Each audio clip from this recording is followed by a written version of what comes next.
bonjour. Toujours dans cette série de programmes qu'on a nommé Bien-être, et aujourd'hui on va parler d'un déséquilibre un peu grave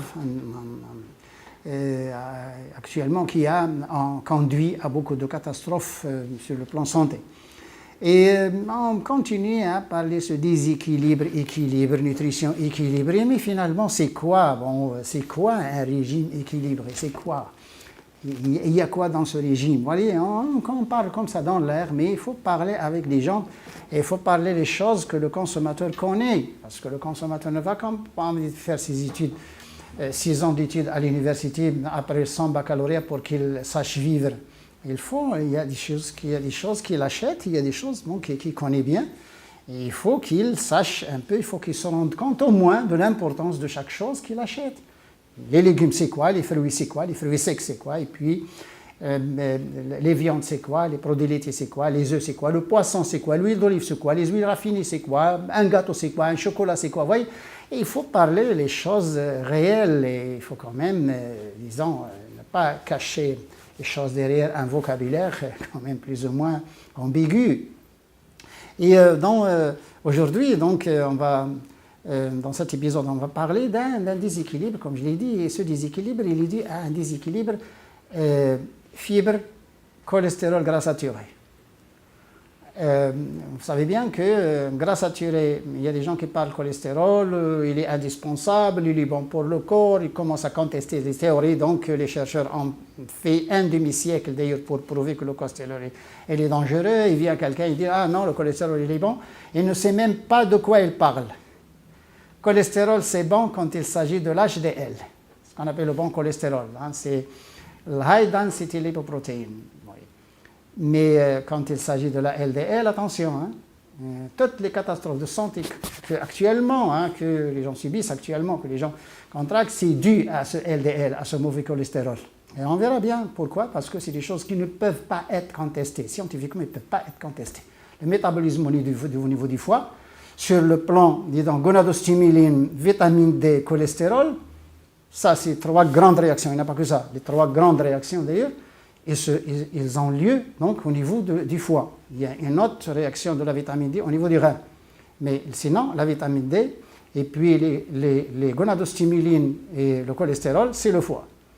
Et ces 3 grandes réactions-là, il y a de la science, il y a de la recherche qui a été faite, donc on ne peut pas quand même... on ne peut pas quand même tout rejeter. Le cholestérol, quand il s'agit de l'HDL, oui, mais l'HDL existe en petite quantité, il n'existe plus, si j'ose dire, dans le corps humain. Sinon, il est transformé en LDL, il est oxydé en LDL, donc il est instable, il est oxydé irréversiblement. Ça veut dire que si une quantité d'HDL est oxydée en LDL, il ne reviendra jamais sous forme d'HDL. C'est une réaction qui va dans un seul sens, il est irréversible. L'HDL oxydé en LDL, il est mort, il est cuit, il devient dangereux. Il était bon, mais il devient dangereux quand il s'agit de la LDL. Et puis, le gras saturé, quand on a les deux, quand on a cholestérol plus gras saturé, c'est là où il y a le grand problème. C'est quand ils sont les deux dans l'aliment.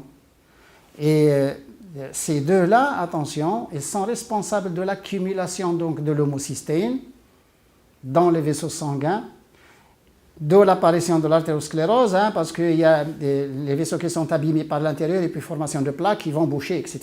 Donc l'artérosclérose, c'est connu. Et c'est dû à l'homocystéine et puis à l'élasticité, surtout l'élasticité de ces vaisseaux sanguins qui sont dus à l'oxyde nitreux. Et l'oxyde nitreux se trouve dans le monde végétal. Il y a des molécules qui favorisent la production du NO dans le monde végétal et pas dans le monde animal.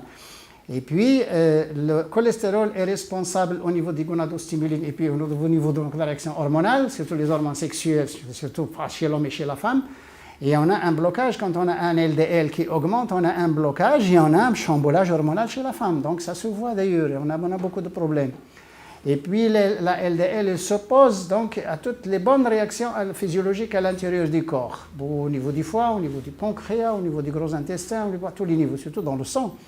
Et puis quand on a un niveau LDL un peu plus élevé, ça veut dire qu'il ne dépasse pas la norme de 10. De 10, quand il dépasse la norme de 0,1 et 0,2, déjà on sent qu'on est lourd, on bouge très mal, on est mélancolique, on s'énerve, et puis on a des fourmillements dans les membres postérieurs et inférieurs. On a beaucoup de problèmes d'ailleurs que la personne peut sentir tout de suite, surtout les femmes. Oui. Et d'autant plus que les femmes qui prennent encore la pilule, la progestérone, la progestogène, c'est pas la progestérone, c'est la progestogène, c'est pas la progestérone naturelle. Ce qu'on prend donc comme pilule, c'est synthétique et c'est chimique, et ça s'appelle l'hydroxycholestérol. La progestogène s'appelle hydroxycholestérol. C'est la molécule du cholestérol hydroxylé, tout simplement. Et quand on a les deux en même temps dans le corps, bien sûr que le corps de la femme, il devient quelque chose à éclater. Il va sortir un cancer. Oui. Et ce déséquilibre, comme je dis, c'est très grave, c'est que quand on augmente la quantité du gras saturé cholestérol, c'est-à-dire les viandes, les produits laitiers, tout ça, et qu'on diminue les fibres, c'est-à-dire qu'on ne mange pas les végétaux ou très peu, ou une certaine qualité de fibres, donc de végétaux, croyant qu'on a mangé les végétaux, comme le pain blanc, comme les frites et tout ça. Et puis on a un déséquilibre grave, on n'a pas les fibres, et on a le gras saturé et le cholestérol, donc on a un déséquilibre, on a un problème. Donc on a des problèmes cardiaques, donc c'est le régime là où les gens abusent des viandes et puis il n'y a pas de végétaux. Et c'est aussi le chamboulage hormonal chez la femme, surtout la femme occidentale actuellement, elle a des problèmes parce que toutes les femmes prennent la progestogène pour régler donc le cycle austral. Pour ne pas avoir des problèmes avec les saignements, avec les ménorrhées, avec les endométrioses, avec toutes les fibres dans l'utérus, on a beaucoup de problèmes. Et puis la même chose chez l'homme aussi avec son prostate. Et vous voyez ce déséquilibre, gras saturé, cholestérol élevé, fibres zéro, donc on a un problème. On a un problème. Ça c'est scientifiquement et logiquement, on ne peut pas contester ça parce que ça se voit dans la société. Donc les sociétés actuellement qui, disons, favorisent un peu les produits, d'autant plus qu'actuellement, avec les viandes, avec le gras saturé et le cholestérol, on a encore les huiles raffinées, on a les acides gras trans, et on a encore les additifs alimentaires avec les produits de la cuisson, surtout les fast-foods, on a des problèmes de la cuisson, comme les peroxydes, l'hydroxyde, l'acrylamide et tout ça. Et vous voyez, ça encourage bien et ça confirme bien la maladie. Je dis bien, ça confirme bien la maladie, d'autant plus qu'on met du sel dans ces fast-foods, on a un apport de sel très important, on a un apport de sodium. Donc sodium, gras saturé, cholestérol égale cardiovasculaire. Là c'est connu. Il y a même l'hypertension chez les enfants. Actuellement, on a un problème avec l'hypertension chez l'enfant.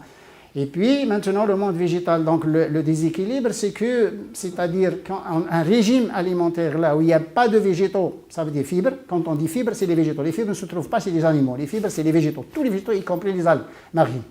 Et on n'a pas de fibres, avec les fibres, il y a des composantes qui jouent le rôle de fibres et de phytoestrogènes, comme la lignine donc, du sang de blé. Donc le sang de blé, l'orge, le maïs et tout ça, on a les légumineuses et tout ça, on a beaucoup de fibres qui jouent en même temps le rôle de phytoestrogènes. Et phytoestrogène, phytostérol, ça veut dire qu'on a un grand manque de la régulation et on a un métabolisme du gras qui s'impose, on a une grande quantité, un métabolisme du gras qui s'impose. On n'a pas de phytostérol, on n'a pas de phytoestrogène de la régulation, on n'a pas de fibres qui vont retenir cette bile, les sels biliaires, l'acide désoxycholique qui fait donc gaffe au niveau du côlon. On n'a pas de fibres qui retiennent l'acide désoxycholique, c'est-à-dire les sels biliaires au niveau de l'intestin grêle, pour que le foie, donc, utilise le cholestérol pour produire une nouvelle bile, donc c'est-à-dire que le foie consomme le cholestérol. Donc là, on n'a pas ce phénomène, parce qu'on n'a pas les fibres. Et puis, on doit s'attendre à toutes les maladies. Pourquoi? Parce que la viande, la digestion de la viande et du lait, donc c'est des aliments qui sont très riches en protéines. Et la digestion va, donner comme produit final, pas uniquement les acides aminés qui vont être absorbés, puis pas d'énergie, les protéines ne sont pas énergétiques. Bon, c'est surtout les acides aminés, c'est surtout la matière plastique, c'est surtout la reconstitution du corps. Donc on n'a pas uniquement les acides aminés qui vont être absorbés pour être utilisés pour la construction, mais on a aussi certains acides aminés qui vont être métabolisés et qui vont nous donner de l'ammoniac. Ils vont nous donner l'NH3, qui vont nous donner les carbonyles, les aldéhydes, qui vont nous donner l'H2S, et NH3, H2S et puis d'autres gaz qui vont nous donner, c'est des produits toxiques, et qui vont nous donner des radicaux libres. Ils génèrent des radicaux libres et ils vont nous donner une acidose. Donc, sucre, viande, lait, ça donne de l'acidose. On a un pH du sang qui diminue. Le pH du sang idéal, c'est 7,3. Actuellement, le monde tourne avec 7,2. 7,2, c'est déjà bon, mais sinon, c'est 7,3. Le pH doit être à 7,3 et même à 7,35, c'est encore idéal, c'est mieux. Le pH du sang actuellement, il est 7,2. 7,2, c'est bon, hein? On est en bonne santé quand on a 7,2. Mais quand il descend à 7, il n'y a pas d'échange. Ça veut dire que le corps ne rejette pas ces déchets gazeux, CO2. Le CO2 réagit avec l'eau du sang pour donner l'âge de CO3, le gaz carbonique, et le pH diminue. Donc ce n'est plus 7,2, mais c'est un 7 ou un 6,9. Là, c'est une acidose. Quand on a une acidose, le corps est asphyxié. Donc il n'entre pas l'oxygène, il ne fait pas entrer l'oxygène, il ne fait pas sortir donc le CO2. Donc l'échange est bloqué. Et ça, disons, les aliments donc, qui génèrent ces radicaux libres et qui génèrent donc cette acidose, c'est surtout des aliments d'origine animale. Donc finalement, les gens maintenant, ils doivent équilibrer. Équilibrer, c'est quoi? Équilibrer, c'est dans le monde végétal, tout ce qui est bon pour le corps se trouve dans le monde végétal. Donc les fibres, auto et alimentaires, on a les antioxydants, on a les enzymes, on a les phytoestrogènes, phytostérols, et on a les vitamines, bien sûr, surtout les carotènes, hein, la vitamine A, la vitamine C, végétal, il est un peu dans le lait, mais il est végétal. La vitamine A, la vitamine C, la vitamine K, la vitamine E, surtout les oléagineux, c'est la vitamine E, anti-vieillisse. Et puis on a un peu de vitamine B, il n'y a que la riboflavine dans le lait, mais sinon toutes les vitamines se trouvent dans le monde végétal. Puis donc, ce monde végétal, il faut qu'il soit apporté à quelques 90%, même plus. Mais on ne doit pas interdire la viande, on ne peut pas interdire le lait. Bon, de temps en temps, oui. Mais il ne faut pas qu'il soit considéré comme produit principal ou comme aliment de base.